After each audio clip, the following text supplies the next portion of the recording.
देखो कहाँ से किसकी औरत को उठाने आ गया। इतने लोग औरतों के लालची हैं कि औरत मिल जाए तो उस दिन भोजन नहीं खाएंगे, उसी को चाट लेंगे, जीभ से चाट लेंगे। और औरत में सुख कौन है? कौन सुख है? औरत में सुख होता तो पुरुष की तरफ क्यों लपकती हो? और कितनी औरतें ऐसी हैं जो भूखी प्यासी ना मालूम कैसे छिनरा बेबिचारी पुरुषों के साथ में भागती हैं, गठरी ले ले अल्लड़ बल्लड़ भाग रही हैं। मैंने कई बार देखा लड़कियों को भागते हुए, तो मैं तो उनके फेस से समझ गया, समझा देना, फेस से समझ गया और ऐसा समझा कि वो लड़की आगे आगे भाग रही है गठरी लेकर और पीछे पीछे वो जो लड़का उसको भगा के ले जा रहा, वो पछड़ जाते तो पीछे से हाथ हलावत है कि दौड़िकाओ जल्दी भागो। अब मालूम पड़ता है अब उस लड़के के साथ ऐसा लगता है कि बहुत ही उनको सुख मिलने वाला है और किसी को कोई सुख मिलने वाला है नहीं, कोई सुख मिलने वाला नहीं।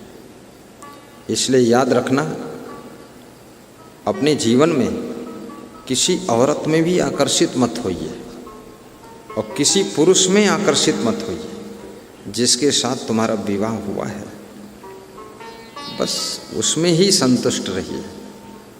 कोई दूसरी औरत में, दूसरे पुरुष में कोई विशेष प्रकार का कुछ है नहीं, सब वही है, मूत्र द्वार है, सब वही गंदगी, वही विषय विलास, वही बदबू। जहाँ से टट्टी पेशाब बहती है वहाँ खुशबू कहाँ हो सकती है? हाँ सोचो, फालतू लोग उससे घिसटते जा रहे हैं और पूरी जिंदगी उसमें लोग जुटे रहते हैं, लगे रहते हैं, बड़ी शाबाशी समझते हैं कि हम बहुत, और जिंदगी भर एक औरत के पीछे, एक पुरुष के पीछे अपनी पूरी ज़िंदगी गंवा देते हैं, उसको बचाते रहते हैं, उसकी रक्षा करते रहते हैं कि अगर इसको छोड़ देंगे तो कोई और कब्जा कर लेगा, अगर हम 10 दिन के लिए भी गए तो कोई और इस पर हाथ रख लेगा। औरत भी सोचती है अगर ये पति कहूँ 10 दिन के लिए घूमे चला गवा तो न जाने कौन दूसरे औरत नहीं का गांठ ले। तो पति अगर 1 घंटा लेट होता है ऑफिस से आने में, बाजार से आने में, तुरंत फ़ोन करती है उसकी पत्नी, कहाँ हो, क्या करत हो?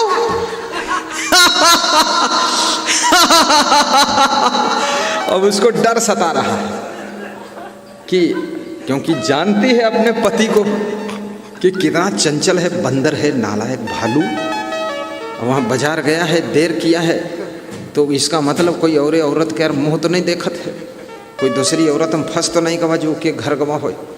1 किलो आलू अपने घर के लिए खरीदे, सोई 2 किलो टमाटर दूसरे घर में दे, तो तुरंत फ़ोन करती है और हिसाब लेती है, इतनी देर कैसे बाजार में लगी, इतना टाइम क्यों लगा, कहाँ थे, क्या कर रहे थे। तो पति बड़ी मुश्किल में पड़ता है कि पूरी ज़िंदगी बिक गई इसके हाथ, 1-1 मिनट का हिसाब ले रही है। तो हिसाब वो इसलिए ले रही कहीं दूसरे के साथ हिसाब किताब ना शुरू कर दी है, वो भी असमंजस में है। कितनी स्त्रियां इसलिए बहुत टेंशन में हैं, अपने पति को बचाने की टेंशन में उनकी नींद हराम हो गई पति को बचाने के चक्कर में। और कितने पतियों की नींद भंग है अपनी अपनी पत्नियों को बचाने में, कहीं ये पत्नी जो है दूसरे के साथ कुतनी न बन जाए, उसी के साथ न चली जाए, जिसे देखा उससे मुँह फैला के बतलाते, जहाँ देखा वहीं खड़ी है, पड़ोसी के साथ खूब घूंघट उठा के बतलाते कि तुम्हारा का नाव है, अरे तुम बहुत अच्छे लागत है, तुम्हारे गत्ता नीक कोई है ही नहीं। तो वो कहते हैं हाँ ठीक है, हम नीक हन, तुम हो नीक लगती हो, कहीं बस ठीक है, नीक हम नीक, अब कोई नहीं रहे फीक, अब चालू हो गई नई लीक। इतने दुष्ट हैं लोग, खूब बेविचार में फंसे रहते हैं। एक औरत में फंसे तो बहुत दुख भोगा है, अब दूसरी में फिर फंसे जा रहे हैं, तीसरी में फंसे जा रहे हैं, जहाँ जात हुए फंस जाते। एक पुरुष में फंसे जिसके साथ शादी करें तो वहाँ तो दुर्दशा हो गई, अब दूसरे पुरुष में ललचात, तीसरे में ललचात, अब जौन देख लें जी का वह में ललचात। बहुत बुद्धू लोग हैं, कितना दिमाग फेल है। कितने लोग तो साधु हैं देखिए वो हम ललचा जाते हैं कि ये साधुएं अगर ये साधुआई छोड़ दे तो योग थोड़े दिन पति बना लेते हैं, कुछ नहीं तो 10 दिन के लिए बन जाते हो ठीक है। इतने नालायक लोग हैं, साधु भी बिगाड़ देंगे, गुरु बिगाड़ देंगे, भगवान को बिगाड़ देंगे। देखो ना वो सुपर्णखा भगवान राम को देखकर ललचा गई, भगवान को बिगाड़ देती, भगवान को गड़बड़ा देंगे लोग। अब भगवान सावधान थे तो बच गए, नहीं तो वो भी बेविचारी हो जाते, तब उनकी पूजा थोड़ा होती ना। फिर तो वही हाल जैसा रावण वैसे राम, वो ले गया सीता को, ये ले आए सुपर्णखा को, बदली बदला होगा, ठीक है तुम उनकी बहन ले लो, तुम्हारी पत्नी ले ली, अपन सुखी रह जाओ। लेकिन नहीं, भगवान राम ने कंट्रोल किया अपने को, आकर्षित नहीं हुए, कहीं आकर्षित होना ही नहीं चाहिए।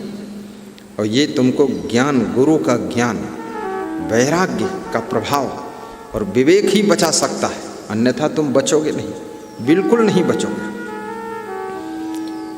बचा कौन है? डीएम, एसडीएम, मुख्यमंत्री, प्रधानमंत्री सारे उसी में घसीट जाते हैं। हाँ, विषय वासना कोई साधारण आकर्षण है ये। बड़े बड़े बुद्धिमान घुटने टेक देते, नाक रगड़ने लग जाते हैं, लेकिन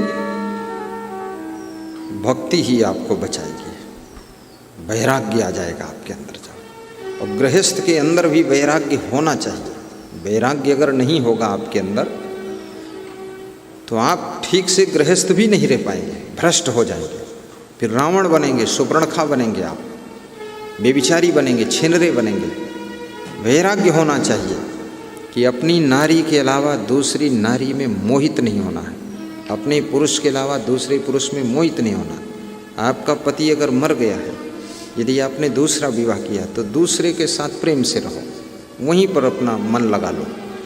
दूसरा विवाह करना गलत नहीं है, पति नहीं है तो दूसरा कर सकते हैं। अब जिंदगी लंबी है, इतना त्याग वैराग्य से आप नहीं रह पाएंगे और आपके जीवन का यापन कैसे चलेगा।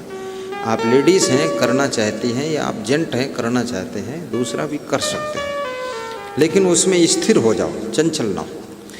और दूसरा विवाह करो, फिर भी उस पत्नी को प्रेम से रखो।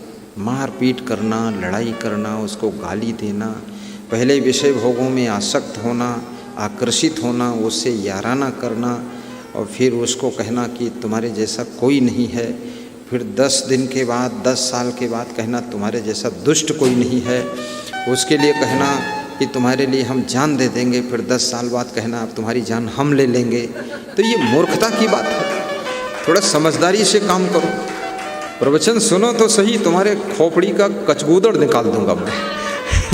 हाँ, ये सब कितने पुरुषों ने स्त्रियों को बहुत तंग किया है, स्त्रियों की इतनी बेइज्जती किया है, इतना अपमान किया है, इतना दुख दिया है कि वो बेचारी रोती रहती हैं, दुखी रहती हैं, परेशान रहती हैं, पीड़ित रहती हैं, तकलीफ़ उठाती हैं।